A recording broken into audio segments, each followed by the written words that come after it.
কিছু কিছু সিনেমা আছে যেগুলো আমাদেরকে অনেক কিছু শেখায়। সেই সব সিনেমা শুধু বিনোদন দেয় না, সাথে সাথে হৃদয়ে দাগ কেটে যায়। আজ ঠিক তেমনই একটি অসাধারণ সিনেমার গল্প নিয়ে আপনাদের সামনে হাজির হয়েছি। আপনার মূল্যবান সময় দিন এবং ভিডিওটি মনোযোগ দিয়ে দেখুন। আর যদি ভিডিওটি ভালো না লাগে তাহলে অবশ্যই কমেন্ট বক্স তো খোলাই আছে, সেইখানে আপনার মতামত জানাতে পারেন। তাহলে গল্পের গভীরে ঢুকে যাওয়া যাক। সিনেমার শুরুতেই দেখা যায় ইনডোর স্টেডিয়ামের সামনে একটি গাড়ি এসে থামে। গাড়ি থেকে নেমে এক লোক স্টেডিয়ামের ভেতরে যাচ্ছিল, তার নাম গুলশান। ঠিক সেই সময় পেছন থেকে একজন এসে গুলশানকে আটকায়। সে বলে, স্যার, আপনি এখানে গাড়ি পার্ক করছেন কেন? এটা তো বাস্কেটবল কোচদের জন্য নির্ধারিত জায়গা। তখন গুলশান উত্তর দেয়, আমিও বাস্কেটবল কোচ। এই কথা বলে সে আবারও ভেতর দিকে যাওয়ার জন্য হাঁটা শুরু করে, কিন্তু ছেলেটি গুলশানের কথায় পুরোপুরি বিশ্বাস করতে পারে না। তাই সে গুলশানের পেছন পেছন জিমনেশিয়ামের ভেতর ঢুকে যায়। এরপরেই বাস্কেটবল টিম স্টেডিয়ামে এসে পৌঁছায়। সবাই গুলশানকে সালাম করে, আর এইটা দেখে ছেলেটা পুরোপুরি নিশ্চিত হয় যে গুলশান সত্যিই একজন কোচ। কিছুক্ষণ পরেই শুরু হয়ে যায় গেম। গুলশান আসলে দিল্লি টিমের অ্যাসিস্ট্যান্ট কোচ। খেলায় দিক নির্দেশনা দিচ্ছিলেন হেড কোচ, তবে দিল্লির দল খুব একটা ভালো খেলতে পারছিল না। তারা একের পর এক ভুল করেই যাচ্ছে। এই ভুলগুলো দেখে গুলশানও পাশ থেকে কথা বলতে শুরু করে, কিন্তু হেড কোচ সেসব কথায় কোনো গুরুত্ব দিচ্ছিল না। তিনি নিজের মতো করেই দিক নির্দেশনা দিতে থাকেন। গুলশান তখন বিরক্ত হয়ে হেড কোচকে নানা রকম বাজে কথা বলতে শুরু করে। এতে হেড কোচ রেগে যায়, আর এক পর্যায়ে তাদের মধ্যে তর্ক বেঁধে যায়। তখন হেড কোচ রাগ করে বলে, আচ্ছা, তুই যদি এতই জানিস তাহলে ওই বাস্কেটটা একবার ছুঁয়ে দেখা। আসলে গুলশান একটু খাটো অন্য বাস্কেটবল খেলোয়াড়দের তুলনায়, তাই হেড কোচ এই মন্তব্যটা করে। এই কথায় গুলশান খুব রেগে যায়, আর রাগের মাথায় হেড কোচকে থাপ্পড় মেরে বসে। পুরো স্টেডিয়াম থমকে যায় এই ঘটনায়। সাথে সাথে হেড কোচ গুলশানকে স্টেডিয়াম থেকে বের করে দেয়। এই কারণে রাগ আরও বেড়ে যায় গুলশানের। তখন সে চলে যায় একটা বারে, আর সেখানে গিয়ে অনেক ড্রিঙ্ক করতে শুরু করে। গুলশান এতটাই রেগেছিল যে সে লিমিট ক্রস করে ড্রিঙ্ক করে, আর তার কোনো হুঁশই ছিল না। তারপর গুলশান বাড়ির উদ্দেশ্যে রওনা হয়। নেশা বেশি হয়ে যাওয়াতে সে গাড়িটাও ঠিকঠাকভাবে চালাতে পারছিল না। যেতে যেতে পুলিশের গাড়ির লুকিং গ্লাসটা ভেঙে দিয়ে চলে যায় গুলশান, আর সাথে সাথেই পুলিশ তাকে তাড়া করে। অনেকক্ষণ তাড়া করার পরে গুলশানের গাড়ির সামনে যেতে সক্ষম হয় পুলিশ, কিন্তু গুলশান এইবারও পুলিশের গাড়ির পেছনে লাগিয়ে দেয় আবারও। ওর কোনো হুঁশি নেই। তখন পুলিশ এসে ওকে কিছু বলবে তার আগেই গুলশান গাড়ি থেকে নেমে উল্টো পুলিশের উপরে রাগ দেখাতে শুরু করে, আর আবল তাবল বলতে থাকে ওদেরকে। এই কারণে পুলিশও গুলশানকে জামাই আদর করার জন্য শ্বশুর বাড়ি মানে থানায় নিয়ে যায়। সারা রাত আসামিদের সাথে কাটাতে হয় গুলশানকে। সকাল হতেই থানায় চলে আসে গুলশানের বন্ধু। সে উকিল হওয়াতে গুলশানকে ছাড়াতে এসেছিল। ওকে ছাড়িয়ে নেয়, কিন্তু ওর নামে একটা কেস তো ফাইল হয়েই গেছে, আর আগামীকালকে সেটার শুনানি। অন্যদিকে হেড কোচের সাথে এমন আচরণের জন্য গুলশানকে ডাকা হয় অফিসে। সেখানে গেলে বড় স্যার গুলশানকে অনির্দিষ্টকালের জন্য বহিষ্কার করে। বড় স্যার জানায় হেড কোচ অনেক রেগে গিয়েছিল, সে তোমার নামে মামলাও করতে চেয়েছিল, কিন্তু আমরা তাকে বলে থামিয়েছি, আর ঠিক এই কারণেই সাসপেনশনটাই হবে তোমার শাস্তি। পরদিন সকালবেলা ঠিক সময় মতো গুলশান কোর্টে উপস্থিত হয়। সবার বক্তব্য খুব মনোযোগ দিয়েই শোনেন মহামান্য জাজ, আর এরপর বলতে শুরু করেন, সবকিছুই তো শুনলাম, তোমার নামে যে আরোপ লাগানো হয়েছে সবকিছুই তো সত্যি, সবগুলোর প্রমাণও পাওয়া গেছে। এইটা ছিল গুলশানের প্রথম অপরাধ। এই কারণে বিচারক বলেন, তোমাকে আমি জেলে পাঠাতে চাই না, কারণ তুমি অনেক ট্যালেন্টেড। এই ট্যালেন্টের কোনো ভালো ব্যবহার আমরা দেখতে চাই। তাই আদালত সিদ্ধান্ত নিয়েছে আগামী 3 মাস তুমি বুদ্ধি প্রতিবন্ধী বাচ্চাদের বাস্কেটবল টিমের কোচ হিসেবে কাজ করবে। এইটা শুনে থ মেরে যায় গুলশান। সে বলে, পাগলদেরকে আমি শেখাবো? এই কথাটা শোনার সাথে সাথেই জাজ ওকে 500 টাকা জরিমানা করে বসে, কারণ সে বুদ্ধি প্রতিবন্ধীদেরকে পাগল বলে অসম্মান করেছে। এইটা কোনোভাবেই মেনে নেওয়া যায় না। জরিমানা শুনে গুলশান আরও রেগে যায়। সে বলে, পাগলকে পাগল বলার কারণে এখন জরিমানা? এই রকম কথা বলতে বলতে তার জরিমানা 5000 পর্যন্ত গিয়ে পৌঁছায়। সে যতবার মুখ খোলে জাজ ততবারই ফাইন বাড়ায়। এইসব দেখে একদম পাগলের মতো অবস্থা হয়ে যায় গুলশানের। সেই রাতেই সে বাড়ি ফিরে তার মাকে সবকিছু খুলে বলে। মা বলে, জাজ একদম ঠিক বলেছেন, কারোর দুর্বলতা নিয়ে মজা করা কখনোই ঠিক না। তুই যেটা করেছিস সেটা ভুল। এই শাস্তিটা কম হয়েছে, তোর আরো বেশি শাস্তি পাওয়া উচিত ছিল। এইখানে গুলশান তার মায়ের সাথেই থাকে, কিন্তু তার একটা সুন্দরী বউও আছে যার নাম সুনিতা। কিন্তু কিছুদিন ধরে গুলশান বউয়ের সাথে রাগ করে নিজের বাড়ি ছেড়ে মায়ের বাড়িতে এসে উঠেছে। পরদিন সকালে গুলশান হাজির হয় সর্বদয়া সেন্টারে। এইখানেই তাকে বুদ্ধি প্রতিবন্ধী বাচ্চাদেরকে বাস্কেটবল শেখাতে হবে। সেখানে গিয়ে প্রথমেই তার দেখা হয় সেন্টারের পরিচালক কার্তার পাজির সাথে। তিনি গুলশানকে জিজ্ঞেস করেন, আপনি সপ্তাহে কয়দিন আসবেন বাচ্চাদেরকে শেখাতে? গুলশান বলে, সপ্তাহে 1 দিন আসলেই হবে, আর বেশি আসলে বাচ্চাদের উপর প্রেশার পড়ে যাবে। এই কথা শুনে কার্তার পাজি কারোর সাথে ফোনে কথা বলে। তখন জানা যায় তিনি জাজকে ফোন করেছেন। জাজের সাথে কথা বলার সময় গুলশান বলে, ম্যাম আমি বলেছি সপ্তাহে প্রতিদিনই আসবো।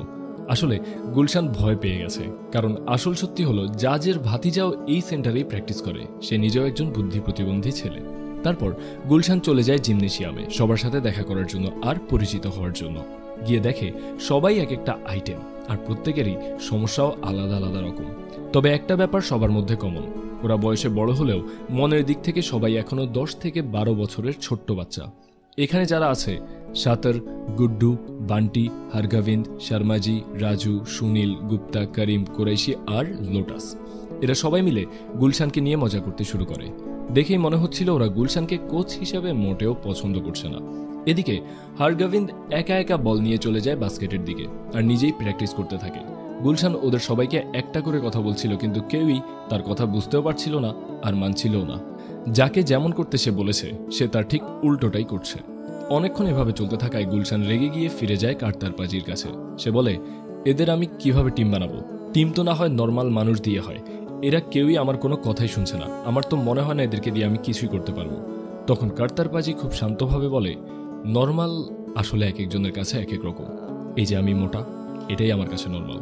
এই যে তুমি খাটো, এটাই তোমার কাছে নর্মাল। ঠিক তেমনই ওরাও নিজের মতো করে নিজের কাছে নর্মাল, তাই একটু মানিয়ে নাও, আস্তে আস্তে সব ঠিক হয়ে যাবে। কার্তার পাজির মুখে এমন কথা শুনেও গুলশানের যেন কিছুই বোধগম্য হচ্ছিল না। ওর মুখে তখনও অস্বস্তি। সেদিন সন্ধ্যাবেলাতেই গুলশান তার মায়ের সাথে একটা পার্টিতে যায়। পার্টিতে পৌঁছানোর পরই তার এক বন্ধুর বউ কেমন অদ্ভুত সব কথা বলতে শুরু করে। তোমাদের বিয়ের কি অবস্থা? একসাথে থাকবা নাকি ডিভোর্স দিয়ে দেবে? যদি ডিভোর্স হয়ে যায় তাহলে সুনিতার সাথে আমার এক আত্মীয়ের বিয়ে দিয়ে দেবো, ছেলেটা ওকে বেশ পছন্দ করে। এই ধরনের কথা শুনলে আমিও রেগে যেতাম, আর গুলশান তো আগে থেকেই চেতা। সে রেগে গিয়ে চিৎকার করতে যাচ্ছিল, ঠিক তখনই তার বন্ধু তাকে অনেক কষ্ট করে শান্ত করে আর বুঝিয়ে শুনিয়ে ছাদে পাঠিয়ে দেয়। গুলশান ছাদে গিয়ে দেখে সেখানে আগে থেকেই দাঁড়িয়ে আছে সুনিতা, হয়তো ওর জন্যই অপেক্ষা করছিল। হ্যাঁ, সুনিতা গুলশানের বউ। ওদের মুখোমুখি হতেই দুজনেই নরম হয়ে যায়। একটা অদ্ভুত নরম মুহূর্ত ওদের মধ্যে তৈরি হয়। ওরা অনেক কথাবার্তা বলতে শুরু করে। পুরনো দিনের স্মৃতি, আবেগ, হাসি, কান্না সব যেন একসাথে ফিরে আসে। দেখে মনেই হচ্ছিল না যে এই দুজন এখন আর একসাথে থাকে না। কিন্তু হঠাৎ করে সুনিতার একটা কথায় আবারও বাতাসে তীব্র ঝড় উঠে যায়। সুনিতা বলে, আমার তো একটাই চাওয়া ছিল গুলশান, আমাদের পরিবারে খুব শীঘ্রই একটা তৃতীয় সদস্য আসুক, মানে একটা বাচ্চা। এই কথা শুনেই অজানা এক রাগে গুলশান কেঁপে ওঠে। সে জোর দিয়ে বলে, আমি কোনো বাচ্চা চাই না। এই একটা বিষয় নিয়ে ওদের মধ্যে আবারও তীব্র ঝগড়া শুরু হয়ে যায়। আসলে সত্যি কথা হচ্ছে, গুলশান যখন 8 বছরের ছোট বাচ্চা তখনই তার বাবা তাদের পরিবার ছেড়ে চলে গিয়েছিল। সেই ঘটনা গুলশানের মনে এত তীব্রভাবে দাগ কেটেছে যে আজও তার বিশ্বাস বাবারা ভালো হতে পারে না।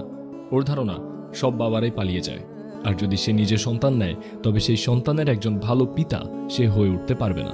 আর এই মানসিকতাই গুলশানকে বাবা হওয়া থেকে দূরে রাখে। সেই কারণেই সে কখনো বাচ্চাও নিতে চায় না।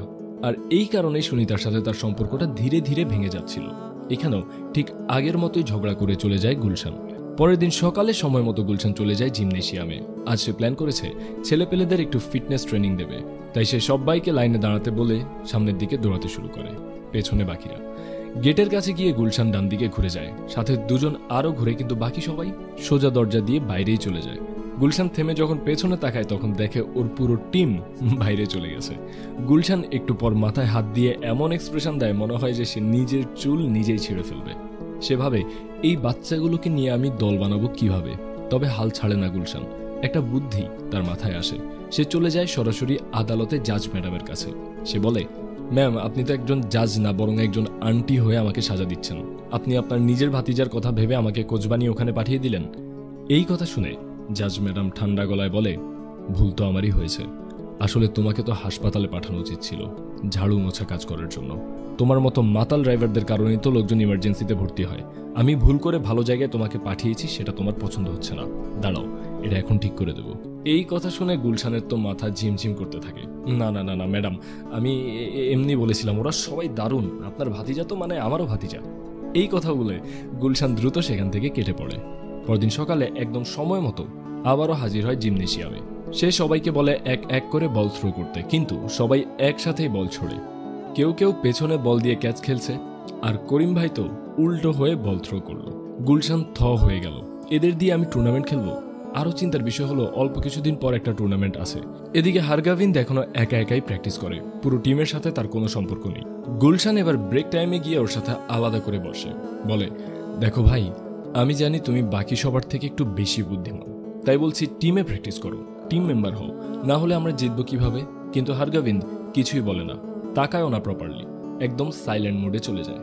গুলশান হতাশ হয়ে বসে পড়ে, আর আজকের প্র্যাকটিস এইখানেই শেষ। বাইরে এসে গুলশান কার্তার পাজির সাথে কথা বলছিল, হঠাৎ করেই চোখের সামনে দিয়ে একজন বাইক নিয়ে শোঁ শোঁ করে চলে গেল।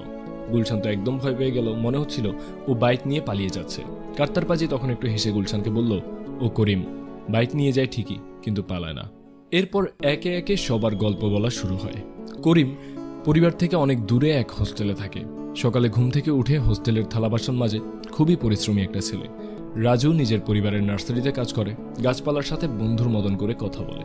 সাতার মেকানিক, কিন্তু স্রেফ মেকানিক না, ইঞ্জিনিয়ারিং পড়ুয়াদেরও কাজ শেখায়। শর্মাজির মা নেই, বাবার সাথেই থাকে, একটা ক্যাফেতে কাজ করে। শর্মাজির কথা বোঝা যায় না, যারা বুঝতে পারে তাদেরকে সে ফ্রিতে খাবার দেয়। লোটাস ডাই ফ্যাক্টরিতে কাজ করে, এই জন্যই এক একদিন এক এক রকম চুলের কালার সে করে আসে। গুড্ডু পশু পাখিকে অনেক ভালোবাসে, একটা ফার্মে কাজ করে আর সারাদিন পশু পাখির সাথেই সময় কাটায়। এইটা শুনে গুলশান বলে, ও, এই জন্যই গায়ে এমন গন্ধ। তখন কার্তার পাজি একটু সিরিয়াস হয়ে বলে, না না, ছোটবেলায় একবার গুড্ডু প্রায় ডুবে যাচ্ছিল, কোনো রকমে বেঁচে যায়, সেই থেকে ওর পানির ওপর খুব ট্রমা, পানি দেখলেই ভয় পায়, আর এই ঘটনার পর থেকে সে এখন পর্যন্ত একবারও গোসল করেনি। এই কথা শুনে তো গুলশান তার হাসিও পায়, আবার একটু মায়াও জন্মায়। এইভাবেই ধীরে ধীরে সবার জীবনের ছোট ছোট কষ্টগুলো গুলশান জানতে পারে, আর সেই কষ্টগুলোই ওর মনে একটু একটু করে ভালো লাগার জায়গা করে নিচ্ছিল। এদিকে হারগাভিন্দ বলেছে সে খেলবে না। কেন খেলবে না জানতে চাইলে কার্তার পাজি বলল, ওর গল্পটা একটু বড়, আলাদা সময় নিয়ে বলতে হবে। এরপর থেকে গুলশান আস্তে আস্তে ওদের মতো করেই প্র্যাকটিস করতে শুরু করে। যে যেই রকম, গুলশান তার সাথে ঠিক সেই রকম আচরণ করার চেষ্টা করে। সবার মাঝে মানিয়ে নিয়ে খেলার মধ্যে আনন্দ খুঁজে পায়। কয়েকদিনের ট্রেনিংয়ে এখন সবাই মোটামুটি বলটল ছুটতে পারছে। সামনে একটা বড় টুর্নামেন্ট বুদ্ধি প্রতিবন্ধীদের জন্য, এই ক্লাবও পার্টিসিপেট করছে, আর অফিসিয়ালি নাম রাখা হয়েছে টিম সিতারা। আগামীকালই ম্যাচ। গুলশান বলে, কালকে সবাই নীল রঙের টি শার্ট পরে আসবে। কিন্তু সমস্যা শুরু হয় তখন যখন একজন বলে সবুজ পরবে, আরেকজন বলে হলুদ। গুলশান সবাইকে বোঝানোর চেষ্টা করে সবাইকে একই রঙের টি শার্ট পরতে হবে। সে বলে, আমরা একটা টিম, এইটা সবাইকে দেখাতে হবে, কিন্তু কারো কানেই গিয়ে সেটা পৌঁছায় না। পরদিন সকালে গুলশান মাঠে এসে দেখে কার্তার পাজি অনেকগুলো চেয়ার সাজাচ্ছেন। গুলশান অবাক হয়ে জিজ্ঞেস করে, এই পাগল ছাগলের খেলায় এত মানুষ হবে নাকি? আপনি অযথাই এতগুলো চেয়ার লাগাচ্ছেন। কার্তার পাজি হেসে জানায়, সবাই আসবে, পরিবার সহ, ওদের কাছে ওদের বাচ্চাদের খুশিটাই বড়। গুলশান কিছু না বলে চলে যায় চেঞ্জিং রুমে, গিয়ে দেখে লোটাস আর সাব্বির লাল টি শার্ট পরে এসেছে। রাগে তার মাথায় গরম হয়ে যায়। সে তখনই দেখে গুড্ডুর গায়ে দুটি টি শার্ট। গুড্ডু নিজের অতিরিক্ত টি শার্টটি লোটাসকে দেয়, আর গুলশান নিজেরটা দেয় সাব্বিরকে। এরপর শুরু হয় খেলা। অনেক মানুষ এসেছিল দেখতে, সবার মাঝে উৎসবের আমেজ। দুই দলই ভালো খেলছিল, কিন্তু শেষ পর্যন্ত জিতে যায় টিম সিতারা। পুরো টিম এবং তাদের সাপোর্টাররা আনন্দে হইচই করতে শুরু করে। সবাই অনেক ঘেমে গিয়েছিল, তাই গুলশান ওদের সবাইকে শাওয়ার নিয়ে নিতে বলে। সবাই সম্মতি দেয়, শুধু গুড্ডু বাদে। সে গোসল এড়িয়ে চলে। সবাই যখন শাওয়ার নিতে যায় তখন পানিতে একটা ইঁদুর পড়ে যায়। গুড্ডু সেটা দেখে চিৎকার করে ওঠে, বাঁচাও ওকে। গুলশান বলে, আমি পারবো না, ইঁদুর দেখলে আমার ভয় লাগে। বাকিরাও সায় দেয়। তখন গুড্ডু বাধ্য হয়ে নিজেই পানিতে নামে। অনেকদিন পর সে পানিতে গোসল করে আর ইঁদুরটাকেও বাঁচায়। সেই সাথে তার পানির ভয়টাও চলে যায়। সেদিন গোসল শেষে সবাই মিলে পানি নিয়ে খেলাধুলা করে, অনেক মজা করে। 2 দিন পর আবার একটি নতুন জায়গায় ম্যাচ পড়েছে। পুরো টিমকে সেখানে নিয়ে যাওয়ার দায়িত্ব পড়ে গুলশানের ওপর। কার্তার পাজি এবার যাবেন না, আর নতুন একজন লোক যার নাম গোলু খান, সে দলের সাথে যোগ দেবে বলে জানায়। নাম শুনে গুলশান ভেবেছিল গোলুর ছেলে, কিন্তু গিয়ে দেখে সে আসলে মেয়ে। সবাই মিলে বাসে উঠে পড়ে। শুরু হয় চিৎকার চেঁচামেচি, হাসাহাসি, টিমের আনন্দে ভরা যাত্রা। যদিও বাসের অন্য যাত্রীরা একটু বিরক্ত হচ্ছিল, তবুও কেউ কিছু বলে না। অবশেষে ওরা পৌঁছে যায় সেই জিমনেশিয়ামে যেখানে আজকের ম্যাচ অনুষ্ঠিত হবে। সেই জিমনেশিয়ামে পৌঁছে সবাই যখন চারপাশটা দেখছিল, হঠাৎ করে তারা অবাক হয়ে যায়, কারণ প্রতিপক্ষ দলে ছিল একজন অসাধারণ খেলোয়াড়, পেড্রো। খেলা শুরু হতেই বোঝা গেল পেড্রোকে আটকানো সহজ কাজ নয়। সে যেন পুরো মাঠের নিয়ন্ত্রণ নিজে একা ধরে নিয়েছে। ওর দাপট দেখে গুলশানের কপালে চিন্তার ভাঁজ পড়ে। ঠিক তখনই গোলু সাহস করে বলে, স্যার, আমি ওকে আটকাতে পারবো। গুলশান কিছু না বলেই সম্মতি জানায়। গোলু মাঠে নামে এবং দারুণ ডিফেন্স শুরু করে। কিন্তু হঠাৎ গোলু এক অদ্ভুত কাণ্ড করে বসে। সে পেড্রোর ঠিক 2 পায়ের মাঝখানে আঘাত করে বসে। পেড্রো ব্যথায় মাটিতে লুটিয়ে পড়ে আর মাঠে হইচই পড়ে যায়, কিন্তু রেফারির চোখ এড়িয়ে যায় ঘটনাটা। খেলায় আর বাধা পড়ে না, আর এইভাবেই টিম সিতারা আবারও ম্যাচটি জিতে যায়। জিতলেও দলের কারো মুখেই সত্যিকারের হাসি ছিল না, কারণ তারা জানে এই জয়টা একরকম চিটিং করে তারা জিতেছে। ম্যাচ শেষে তারা ফিরছিল আরেকটি বাসে।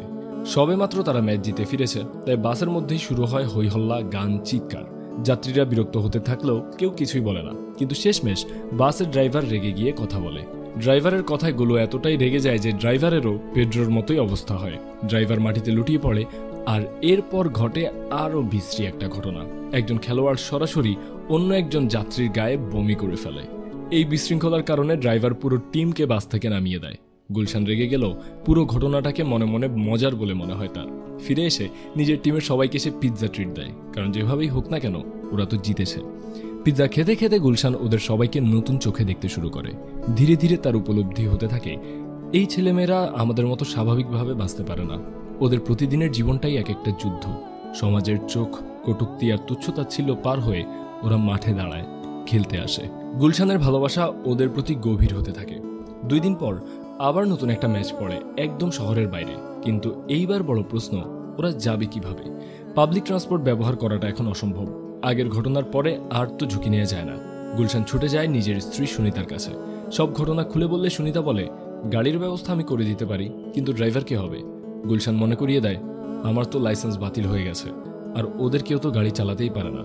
তখন গুলশানের মনে পড়ে যায় সুনিতা নিজেই তো চমৎকার গাড়ি চালাতে জানে। প্রথমে সুনিতা রাজি হচ্ছিল না, কিন্তু শেষ পর্যন্ত সে বুঝে যায় যে এই টিমের পাশে দাঁড়ানো এখন খুবই জরুরি। কেউ না থাকলে ওদের পাশে দাঁড়াবেটাকে। 2 দিন পরে সুনিতা নিজেই গাড়ি নিয়ে চলে আসে জিমনেশিয়ামের সামনে। সবাই গাড়িতে ওঠে আর আনন্দে মুখরিত অবস্থায় টিম রওনা দেয় নতুন উদ্দেশ্যে। খুব অল্প সময়ে ওরা পৌঁছে যায় গন্তব্যে, আর শুরু হয় খেলা। কিন্তু এইবার সবার চোখে মুখে নতুন আত্মবিশ্বাস।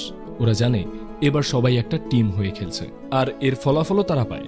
অসাধারণ খেলে টিম সিতারা সহজেই ম্যাচটা জিতে যায়। গুলশান আর সুনিতা একে অপরের দিকে তাকিয়ে হাসে। তারা বুঝে যায় এই টিমটা শুধু খেলোয়াড়দেরকে নিয়ে নয়, বরং এটা একটা পরিবার। এরপর এইভাবেই চলতে থাকে টিম সিতারার যাত্রা। ওরা এক এক দিন এক এক জায়গায় যেতে থাকে এবং বিভিন্ন টিমের সঙ্গে খেলতে থাকে। ওদের পারফরমেন্স এতটাই উন্নত হয়ে গিয়েছিল যে যাদের সঙ্গে খেলছিল তাদেরকেই একের পর এক তারা হারিয়ে দিচ্ছিল। টিম সিতারার জয় যেন অভ্যাসে পরিণত হয়। এদিকে গুলশান ও সুনিতার সম্পর্ক আস্তে আস্তে ভালো হতে শুরু করে। ম্যাচের চাপ, টিমের দায়-দায়িত্ব আর একসাথে কাটানোর সময় তাদেরকে আবার কাছাকাছি নিয়ে আসে। শেষ পর্যন্ত একের পর এক ম্যাচ জিতে টিম সিতারা উঠে যায় ফাইনালে। কিন্তু এইবারের ফাইনাল ছিল অন্যরকম, অন্যান্য ম্যাচ থেকে অনেক বেশি কঠিন। আর এই কারণেই টিমের একজন বিশেষ খেলোয়াড়ের প্রয়োজন পড়ে, আর সে হচ্ছে হারগোবিন্দ। তাকে দলে আনতেই গুলশান চলে যায় তার বাসায়, কিন্তু অনেক বুঝিয়েও হারগোবিন্দকে কিছুতেই খেলাতে রাজি করা যাচ্ছিল না।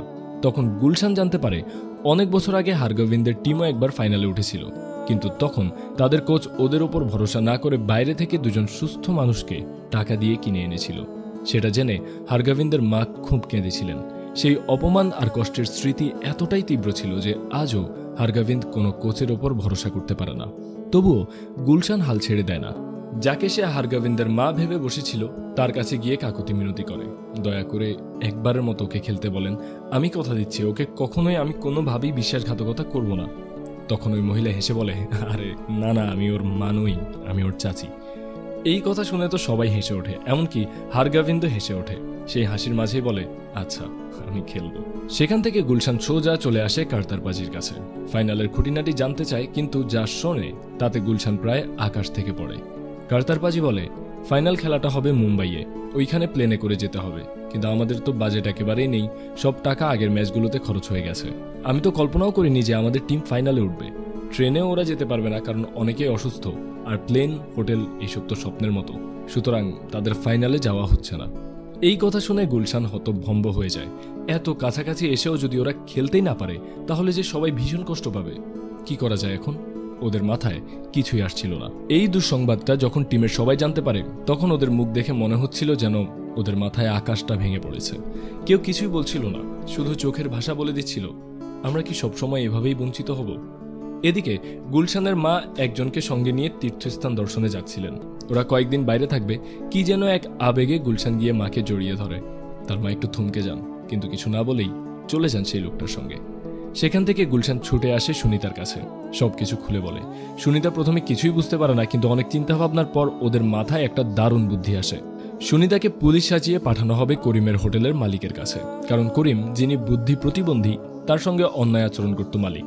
সুনিতা একসময় অভিনয় করত, তাই পুলিশের চরিত্রে তার কোনো অসুবিধা হওয়ার কথা নয়। সুনিতা গিয়ে মালিককে বলে, তোমার হোটেলে তুমি একটা বুদ্ধি প্রতিবন্ধী ছেলেকে কাজ করতে দিয়েছো, খুব ভালো কথা, কিন্তু ওকে গালিগালাজ করা, বেতন কম দেওয়া, 8 ঘন্টার কাজ বলে 12 ঘন্টা কাজ করানো, এইসব অনিয়ম যদি প্রমাণ হয় তাহলে তোমার কিন্তু 3 বছরের জেল নিশ্চিত। মালিক ভয় পেয়ে যায় আর বলে, ম্যাম কি করলে সব ঠিক করা যাবে বলেন? তখন গুলশান বলে, ম্যামের সামনে টাকা পয়সার কথা বলা যাবে না, তবে একটা উপায় আছে। আপনি যদি টিম সিতারার মুম্বাই যাওয়ার সমস্ত খরচ বহন করেন তাহলে হয়তো ম্যাম আপনাকে ক্ষমা করে দিতে পারে। যেই কথা সেই কাজ, মালিক তো রাজি হয়ে যায়। এইভাবেই শেষ মুহূর্তে আবার জ্বলে ওঠে আশার আলো।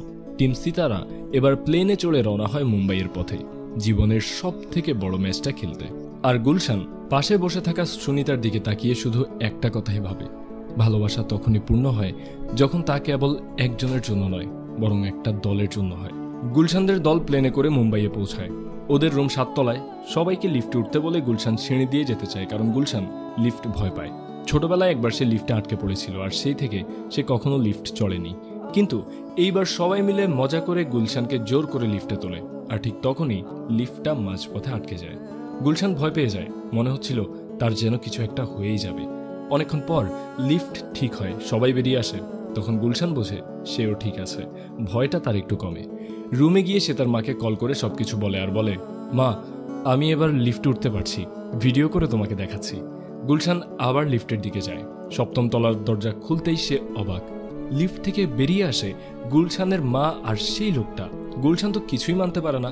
এতদিন তার মা বলছিল তীর্থে গেছে, কিন্তু সে আসলে এই লোকটার সঙ্গে ছিল। গুলশান রেগে যায়, খুব কষ্ট পায়। তার মা আর সবাই মিলে তাকে বোঝানোর চেষ্টা করে, কিন্তু গুলশান কিছুই বুঝতে চায় না। শেষে সুনিতা বলে, গুলশান মায়েরও তো একটা জীবন আছে, তুমি যদি সুখী হতে পারো মা কেন পারবে না? তোমার বাবা তাকে সেই ছোটবেলায় ছেড়ে চলে গেছে, এতগুলো বছর তিনি একলা কিভাবে থাকবেন? গুলশান আস্তে আস্তে ব্যাপারটা বুঝতে শুরু করে। শেষে সে মেনে নেয় তার মায়ের নতুন জীবন শুরু করার ব্যাপারটা। পরদিন ছিল ফাইনাল ম্যাচ। সবাই গিয়ে দেখে প্রতিপক্ষ দল অনেক লম্বা। সিতারা টিমের প্লেয়ারেরা তো একদম খাটো খাটো। তবুও গুলশান বলে, শুধু লম্বা হলেই খেলোয়াড় হওয়া যায় না, আমরা চেষ্টা করব। খেলা শুরু হয়। শুরুটা তো ভালোই চলছিল, কিন্তু পরে লম্বা খেলোয়াড়রা সহজেই পয়েন্ট পেয়ে যাচ্ছিল আর সিতারা টিম পিছিয়ে পড়ছিল। তখন গুলশান টাইম আউট নেয় আর বলে, তোমরা সব পাস নিচ দিয়ে দিবে, ওরা নিচের বল ধরতে পারবে না। এই প্ল্যান কাজে লাগে। সিতারা টিম ধীরে ধীরে ঘুরে দাঁড়ায় আর শেষ স্কোর হয় সিতারা 29 আর অন্য দল 30। সময় মাত্র 20 সেকেন্ড। বল করিমের হাতে। সে চেষ্টা করে, কিন্তু ভুল করে উল্টো দিকে বলটা ছুঁড়ে ফেলে। বল বাস্কেটের রিং ছুঁয়ে নিচে পড়ে যায় আর টিম সিতারা হেরে যায়। দর্শক আর গুলশান খুব কষ্ট পায়, একটুর জন্য হার। কিন্তু গুলশান দেখে সিতারা টিমের বাচ্চারা অনেক আনন্দ করছে, হাসছে, নাচছে। তখন গুলশান বুঝতে পারে ওরা তো ছোট, জিতুক বা হারুক ওদের জন্য খেলা মানেই মজা। গুলশান শিখে নেয় সবসময় জেতাটা বড় নয়, খুশি থাকাটাই আসল। কয়েকদিন পরে হেড কোচ গুলশানকে কল দেয়, বলে, আমি 1 মাস পরে রিটায়ার করব, তোমার নামই নতুন কোচ হিসাবে রিকমেন্ড করেছি। গুলশান তো বিশ্বাসই করতে পারছিল না, এত বড় দায়িত্ব ওর হাতে। এদিকে গুলশান আর সুনিতা আবার একসাথে থাকতে শুরু করে। পরদিন গুলশান বিদায় নিতে আসে। কার্তার পাজির সাথে দেখা করে বলে, আমি চলে যাচ্ছি। ওই টিমের বাচ্চাদের সাথে সে দেখা করতে চায় না, কারণ বিদায় বেলায় এই বাচ্চা মানুষগুলোর চোখে সে চোখ রাখতে পারবে না। নতুন কোচকে চাবি দিয়ে বলে, ওদের সাথে ভালো ব্যবহার করো, ধমক দিও না, ওরা মন থেকে খেলতে ভালোবাসে। আরো বলে, যাওয়ার সময় ওদের সাথে দেখা করে যেও না। এই কথা বলে গুলশান সেখান থেকে চলে যেতে নেয়, কিন্তু দেখা তার সাথে ওদের হয়েই যায়। সে দেখতে পায় সবাই তার জন্য কেক নিয়ে অপেক্ষা করছে। সবাই মিলে ওকে বিদায় জানায়, জড়িয়ে ধরে। গুলশানও সবাইকে জড়িয়ে ধরে, আদর করে। কয়েক মাস পরে গুলশানের মায়ের বিয়ে হচ্ছে। সিতারা টিমের সবাই এসেছে বিয়েতে। সবাই মিলে মজা করছে, খাচ্ছে, হাসছে। সুনিতার পেট এখন বড় হয়েছে আর তাদের বাচ্চাও শিগগিরই আসবে। এই আনন্দময় মুহূর্তেই গল্পটা শেষ হয়। প্রিয় দর্শক, তো এই ছিল আমাদের আজকের মুভি এক্সপ্লেনেশন। তারে জমিন পার মুভিটির সিকুয়েল হিসেবে এসেছে এই সিতারে জমিন পার মুভিটি। মুভির কাহিনী খুবই ডিপ একটা সোশ্যাল মেসেজ দিয়ে যায়। আপনাদের কাছে এই মুভিটি কেমন লেগেছে তা কমেন্ট করে জানাতে ভুলবেন না। যদি ভিডিওটি ভালো লাগে তাহলে লাইক করুন, and please don't forget to subscribe সিনেটপ বিডি। দেখা হচ্ছে শীঘ্রই অন্য কোনো ভিডিওতে। আল্লাহ হাফিজ।